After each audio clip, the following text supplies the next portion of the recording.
Bodoland heritage agar' tourism दावबायथिलियाव सुबुंनि होंगो दोंगो थासारि। बड'लेण्ड हेरिटेज एग्र' टुरिज्म 75थि सुबुंखान्थि सान 26 जानुवारिखौ दुलाराय भारत हादर नाङैनो फालिदों। बड'लेण्डनि दाब दाब थावनिफोरावबो फुंबिलियाव हादोरनि माहारियारि गोथार फिरफिलाखौ बिरहोनायजों बायदि बायदि हाबाफारि रनसायनानै फालिदों। 26 जानुवारि सुबुंखान्थि सानजों लोब्बा लाखिनानै उदालगुरि जिल्ला भारत भुटान सिमानि जरदेहा गार' बाजार साखाथि ओनसोलाव थानाय बड'लेण्ड हेरिटेज एग्र' टुरिज्म दावबायथिलियाव दिनैनि 75थि सुबुंखान्थि सानखौ दावबायथिलि बिगोमा अबिनाश दैमारिया हानजा मोसानाय, हारसिं मोसानाय बादायलायनाय आरो ओनसोलाव थानाय उन्दै उन्दै जाखांबोनाय लाइमोनफोरखौ गेलेनाय बिथिङाव आगानसे दावगाहोनायनि थुलुंगाजों हिन्जावसाफोरनि काबादि बादायलायनाय बायदि हाबाफारि लानानै फालियो। लोगोसे मख'नो गोनांदि हाबाफारिखौ बयनिख्रुइबो साबसिन हामसिन खालामनो थाखाय बड'लेण्डनि मुंदांखा मेथाइ रोजाबगिरि आराधना सुभाष आरो खस्तकार बिथांमोन बायदि देंखोगिरिफोर हारिमु बिलिफाङाव बाहागो लाफैगोनखौ फोरमायो। मेन थांखिया जाहैबाय जोंनि बे गामि ओनसोला मोनसे हाजो ओनसोल। बे हाजो ओनसोलाव जोंहा बिदि बादायलायनाय जोंनि गेजेराव गैया। आं सान्दों बे गामि ओनसोल बा हाजो ओनसोलनिफ्रायबो जुदि बे खेला गेलेनायफोराव बा बादायनायफोराव जाहाथे बिनिफ्रायनो माने गोसो गुदुं जानानै नेसनेल लेभेल बा इन्टारनेसनेल लेभेलाव गेलेहैनो हायो। बेनि थाखायनो बे खेलाफोरखौ जोङो माने खुंफुंनाय जादों। मा हाबाफारि लाफादों? जोङो दायो जोंहा अलरेडि कम्पिटिसन दङमोन। कम्पिटिसन अलरेडि जागासिनो दङ आरो बिनि उनावहाय जोंहा मोनानि 4टा बाजिनिफ्राय जोंहा माने कालचार नाइट जागोन आरो बेवहाय जोङो गोबां ओनसोलनि सिंनि मानसिफोरखौहाय कालचार नाइटआ माबायदि जायो, कालचार प्रग्रामा माबायदि जायो नैबेखौ जोङो जोंनि माने गुदुंखां लाबोनो थाखाय जोङो बेखौ बाथिनाय जादों। आरो लोगोसे बे ओनसोलनिफ्रायबो जाहाथे माने मेथाइ खननाय बा कालचारावहाय जुदि जौगालांनो हायो नैबे उद्देश्य लानानै दिनै बे 75 रिपाब्लिक डेखौ जोङो माने खुंनाय जादों बड'लेण्ड हेरिटेज एग्र' टुरिज्मआ। कम्पिटिसना मानि सायाव जादों? कम्पिटिसना अलरेडि जोंहा काबादि आरो प्राइमारि स्टेजआव जादों आरो जोंफ्रा सिंगोल डान्स, ग्रुप डान्स नैबे आरो काबादि बिनि गेजेराव जोंहा कम्पिटिसन जाबाय थादोंमोन। पाब्लिकनि अनसायनाया माबायदि? जोंथ' जथेस्थ' अनसायनायखौनो मोन्दों। जोंबो बर'बाय गोबाव जायाखै, जोंबो उन्दै गथ', मानो होनब्ला जों 1.5 बोसोरल' जादों। बेनि गेजेराव जोंहा माने बेखौ जोङो एक्सुवेलि जोंहा बड'लेण्ड हेरिटेज एग्र' टुरिज्म जोंहा बड'लेण्ड माने बर' ओनसोल, हेरिटेज माने हिस्ट'रिकेल, एग्र' माने आबादारि, टुरिस्ट माने नोंथाङा आरो आं माने बे उद्देश्यखौ लानानै दिनै बे बड'लेण्ड हेरिटेज एग्र' टुरिज्मखौ खुंफुंनाय जादों। जों रिजर्ट होननानै जोङो साननो हायाखै। रिजर्टआ मोनसे जानाय लोंनायल' जायो। बेजों लोगोसे जों ओनसोलाव थानाय जिथु रायजोफोरखौ बा हाजो खंखराव थानाय रायजोफोरखौ जाहाथे जोंनि बेखौ नुनानै जाहाथे बे ओनसोलनि रायजोफोरा जाहाथे माने गेलेनाय आयदायावहाय आवगायलांनो हायो बे थांखिखौ लानानै बेखौ खुंनाय जादों। आरो बेनिफ्राय जेनेबा जों आबादखौ बोरै मावनाय जायो बेजों लोगोसे बेयाव फैनानै मानसिफ्रा आबादखौ नुदों आरो नुनानै निस्सय माबा मोनसे सोलोंलांगोन आंनि मोनसे आसा। आं जुदि गाव हारसिंल' जुदि धोनि जानानै जेबो लाब गैया, गुबुनखौबो अनसायनांगौ। खाथियाव थानाय जेसेबां रायजोफोर दङ बिसोरखौ अनसायलांनानै फोरोंलांनायासो जोंनि मोनसे गिदिर बिबान आं सानो। बेखौ नोजोर बोनानैनो दिनै जोंनि बे बड'लेण्ड हेरिटेज एग्र' टुरिज्मखौ जोङो खुंफुंनाय जादों। नैबे ओनसोला जिथु हाजो ओनसोल, आबाद मावनाय, फोरोंनाय आरो नैबे जिथु हाबाफारि रनसायनाय, बेयाव जथेस्थ' नोंथाङा उसुबिदाबो जादों नामा? फार्स्टआव आंहाथ' बहुद उसुबिदा जादोंमोन। मानो होनबा बे समावहाय लामाबो गैयामोन। बेखौ आं खुदनो बनायनाय जादों आरो जों माने बड'लेण्ड हेरिटेज एग्र' टुरिज्मआनो बनायनाय जादों। जोंहा बै पिच रडनिफ्राय नै बेहालागै जोङो मथा 3 किल'मिटार जोंनो माने बड'लेण्ड हेरिटेज एग्र' टुरिज्म मावनाय जादों।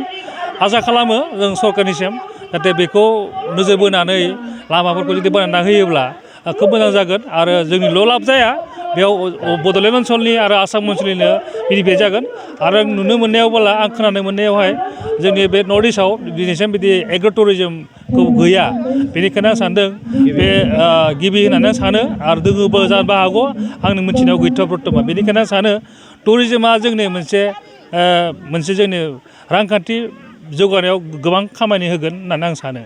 जाय दावबायारि बिथांमोना बेयावसिम दावबायफैबाय बिथांमोननि फिडबेकआ नोंथांनिसिम माबायदि? आंथ' जितु दावबायारिफोरनिफ्राय जों मोजां फिडबेक मोन्दों। खोब मोजां जायगा होननानै जों फिडबेकखौ मोनबाय थादों। आरो रुम नांगौ होननायमोन, जों रुमखौबो अलरेडि कटेजखौ जोङो लाक्जारियास कटेजखौ जोङो 6टा बनायफुंनो हानाय जाबाय।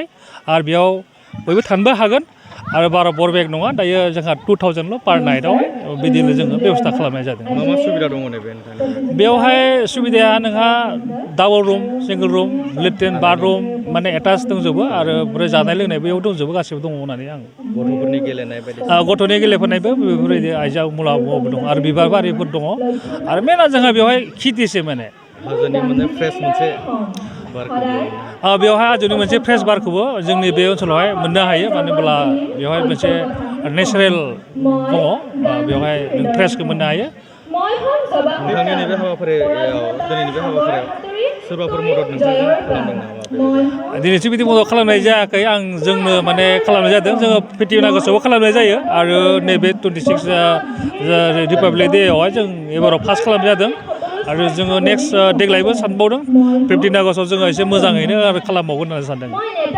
फैबाय थानाय समाव नोंथांनि जि सिमां नैबेखौ लानानै बेखौ एसे रायजोफोरनिसिम आंनि सिमाङा बेनोमोन जेब्लानाखि आं आबाद मावदोंमोन थालिर बागाननि आबाद मावदोंमोन माने होमब्ला आङो 200 बिगासो मावनाय जादोंमोन बेवहाय माने आं सानदोंमोन माने गोबां मानसिफ्रा नायहैयोमोन नायहैनायाव आं सानबाय मोनसे एग्रि टुरिजमा जोंनि थाखाय बहुत गोनांथि होननानै आं सानना लाबाय मानो होनब्ला बेयाव फैनाय लोगो लोगोनो गोबां मानसिफ्रा नायफैयो दा ड्रागनखौ बोरै गायो माल्टा अरेन्जखौ बोरै गायो बेबायदि जिनिसखौ जोंनिफ्राय बहुत सोलोंगासिनो दङ आरो जोङो मोनसे अर्किड बार बनायनो थांगासिनो दङ अलरेडि जोंहा माने ग्रिन हाउस बनायनाय जाखाबाय बेयाव बावैसो गेजेराव जोङो बे खामानिखौ मावफुंगोन होनना सानदों आरो आं रायजोफोरनिफ्राय जुदि अनजायनाय जथेस्थ' मोनो होनना बुंनांगोन आरो बिदिनो जोङो फैबाय थादों आरो उनफ्रावबो जोलैयाव जाहाथे जोङो बिदि बांसिन रायजोनि अनसायनाय मोनगोन होनना सानदों आरो जोंहा मोनसे पेज खुलिबाय बड'लेण्ड हेरिटेज एग्रो टुरिजम होननाय आरो नोंथांमोना बेखौ जुदि जेसेबां हायो जोंखौ लाइक खालामनो हागोन आरो जोंखौ शेयार खालामनो हागोन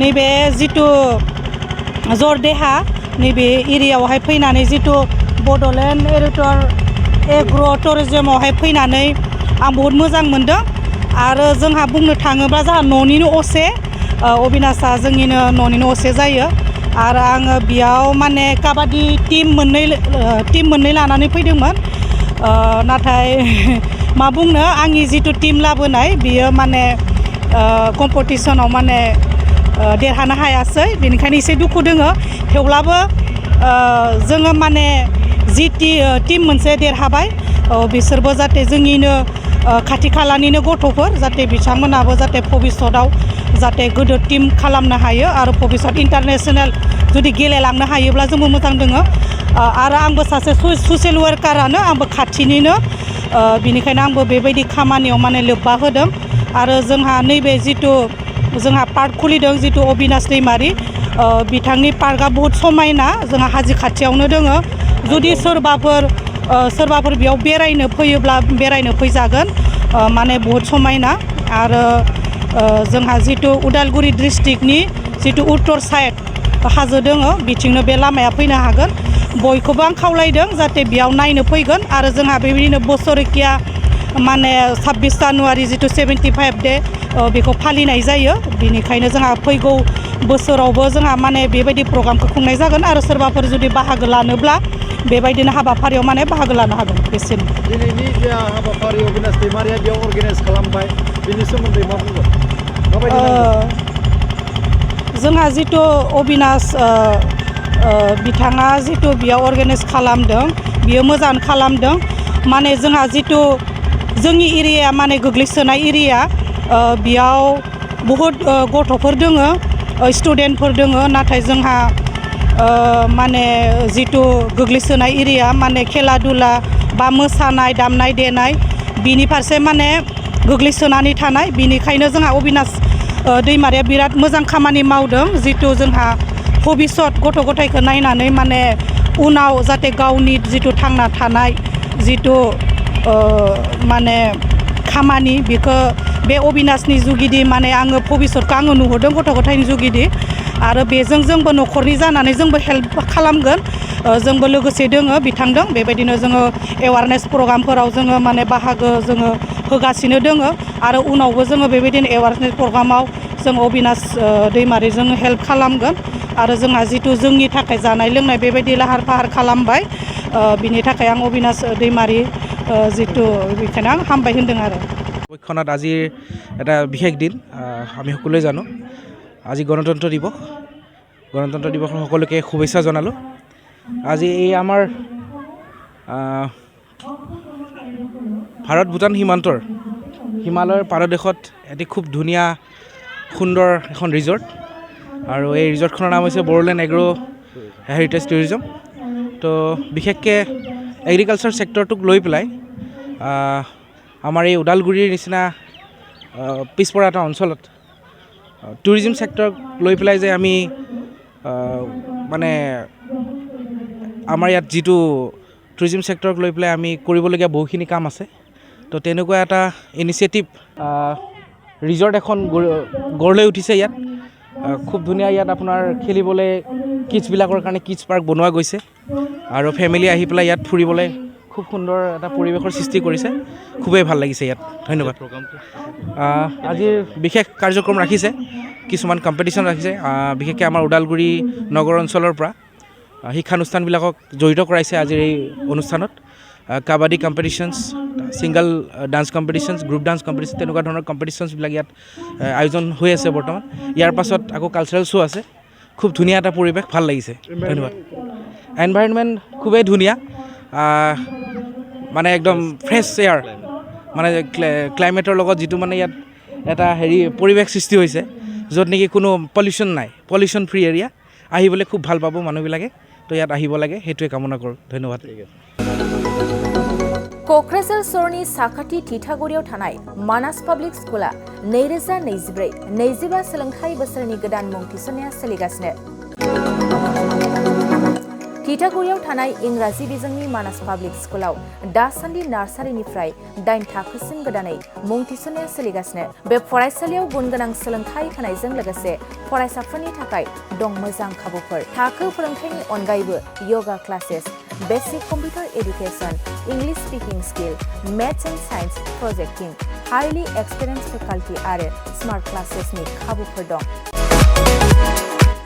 बेजों लोगोसेनो बे फरायसालियाव हौवासा आरो हिन्जावसानि थाखाय आलादा हस्टेलबो दं। गोसो गोनां बिजाथिफ्रा थिथागुरिनि मानास पाब्लिक स्कुलाव मुं थिसनोब्ला नैबे जानबुं नाम्बार 6000853288 6000489621 9101 008849 कल खालामनानै सुलाद लानो हागोन।